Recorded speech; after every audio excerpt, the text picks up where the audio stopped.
இங்கிலீஷில் பேசுகிறதெல்லாம் ஒரு மேட்ரே இல்லைங்க. அதுக்கு டெய்லி பண்ண வேண்டியது ப்ராக்டிஸ் மட்டும்தான். அண்ட் இங்கிலீஷ் கற்றுக்கிறதுக்கு நிறையா ஸ்டெப்ஸ் இருக்குது. அதில் ஒரு முக்கியமான ஸ்டெப் என்ன அப்படின்னா, நியூஸ் பேப்பர் ரீடிங். இன்னைக்கு நம்ம ஒரு நியூஸ் பார்க்க போகிறோம். நேற்று நம்ம விஜய் சார், சிஎம் சார் கரூரில் பேசின ஸ்பீச்சை வச்சு அதோட Tamil meaning, English meaning and முக்கியமான வேர்ட்ஸுக்கெல்லாம் தமிழ் அர்த்தம், இங்கிலீஷில் மீனிங் இதெல்லாம் பார்த்து நம்ம ஸ்போக்கன் இங்கிலீஷ் கற்றுக்க போகிறோம்.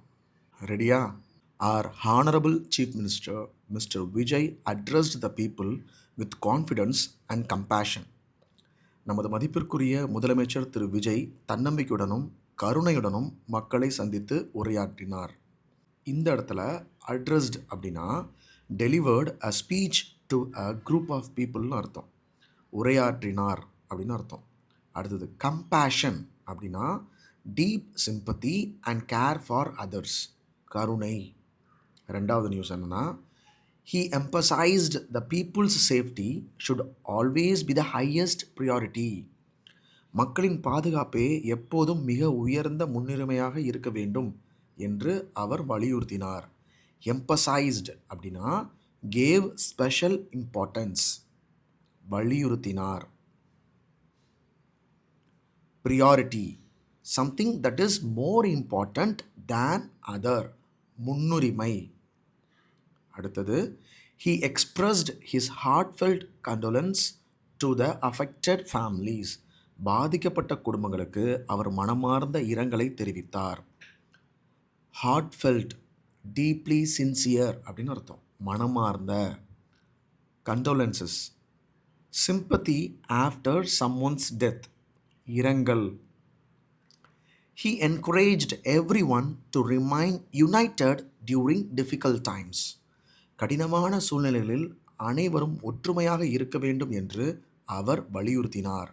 என்கரேஜ்ட் அப்படின்னா இன்ஸ்பயர்ட் ஆர் மோட்டிவேட்டட், ஊக்குவித்தார். யுனைடெட், டுகெதர் ஆஸ் ஒன், ஒற்றுமையாக. He assured the public that justice must never be delayed. நீதி ஒருபோதும் தாமதிக்கக்கூடாது என்று அவர் மக்களுக்கு உறுதியளித்தார். அஷூர்டு அப்படின்னா கேவ் கான்ஃபிடன்ஸ், உறுதியளித்தார். ஜஸ்டிஸ், ஃபேர்னஸ் அக்கார்டிங் டு லா, நீதி. He urged the authorities to take immediate and responsible action. அதிகாரிகள் உடனடியாகவும் பொறுப்புடனும் நடவடிக்கை எடுக்க வேண்டும் என்று அவர் வலியுறுத்தினார். urged அப்படின்னா strongly requested, வலியுறுத்தினார் அப்படின்னு அர்த்தம். authorities, government officials or people in power, அதிகாரிகள். He appreciated the volunteers who helped the people during the incident. சம்பவத்தின் போது மக்களுக்கு உதவிய தன்னால்வர்களை அவர் பாராட்டினார். appreciated, praised or valued, பாராட்டினார். volunteers, people who helped without expecting payment, தன்னார்வலர்கள். he reminded everyone that every human life is valuable. ஒவ்வொரு மனித உயிரும் மிகவும் முக்கியமானது என்பதை அவர் நினைவூட்டினார். reminded, helped people remember, நினைவூட்டினார் அப்படின்னு அர்த்தம். valuable, extremely important, மதிப்புமிக்க. அடுத்தது, he called for unity, responsibility and compassion. Responsibility அப்படின்னா டியூட்டி ஆர் அக்கௌண்டபிலிட்டி, பொறுப்பு. கம்பேஷன் அப்படின்னா என்ன அர்த்தம் நம்ம முன்னாடியே பார்த்தோம். என்னன்னு கரெக்டாக கமெண்ட் பண்ணுங்க பார்ப்போம். அடுத்தது, he promised to stand by the affected families. பாதிக்கப்பட்ட குடும்பங்களுடன் எப்போதும் இருப்பதாக அவர் உறுதியளித்தார். ஸ்டாண்ட் பை அப்படின்னா support someone during difficult times, துணையாக இரு அப்படின்னு அர்த்தம். He spoke about leadership with confidence and sincerity.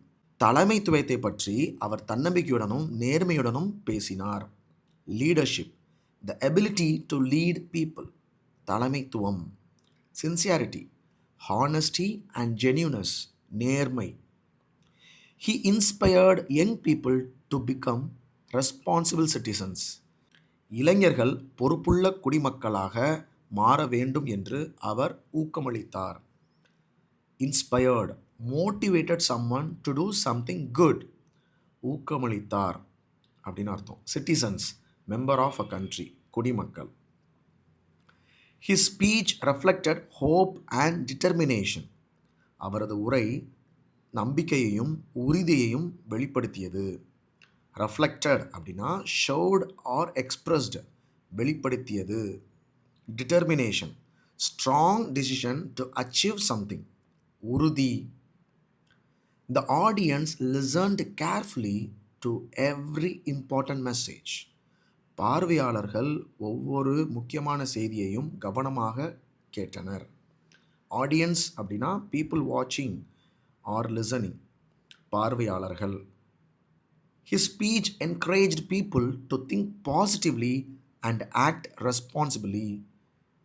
நேர்மையாக சிந்தித்து பொறுப்புடன் செயல்பட வேண்டும் என்று அவரது உரை மக்களை ஊக்குவித்தது.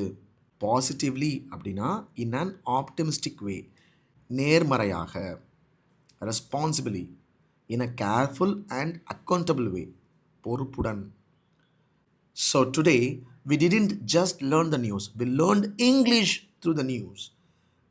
When you learn English from topics you enjoy, learning becomes easier, more interesting and more practical. So make English a part of your daily life by listening, speaking and learning from real world events. புரிஞ்சுதா? Okay, இன்னைக்கு நம்ம பார்த்த vocabulary-ய ஒரு revision பண்ணிடலாமா? Addressed, உரையாற்றினார். Compassion, கருணை. எம்பசைஸ்டு, வலியுறுத்தினார். Priority, முன்னுரிமை. கண்டோலன்சஸ், இரங்கல். ஜஸ்டிஸ், நீதி. அத்தாரிட்டிஸ், அதிகாரிகள். வாலண்டியர்ஸ், தன்னார்வலர்கள். ரெஸ்பான்சிபிலிட்டி, பொறுப்பு. லீடர்ஷிப், தலைமைத்துவம். சின்சியாரிட்டி, நேர்மை. டிட்டர்மினேஷன், உறுதி. ஆடியன்ஸ், பார்வையாளர்கள். வேல்யூபிள், மதிப்புமிக்க. யுனைட்டட், ஒற்றுமையாக. So what is the final message? Don't just memorize these words. Use them in your daily conversations. The more you use them, the most confident you will become. Remember, spoken English is not about knowing difficult words.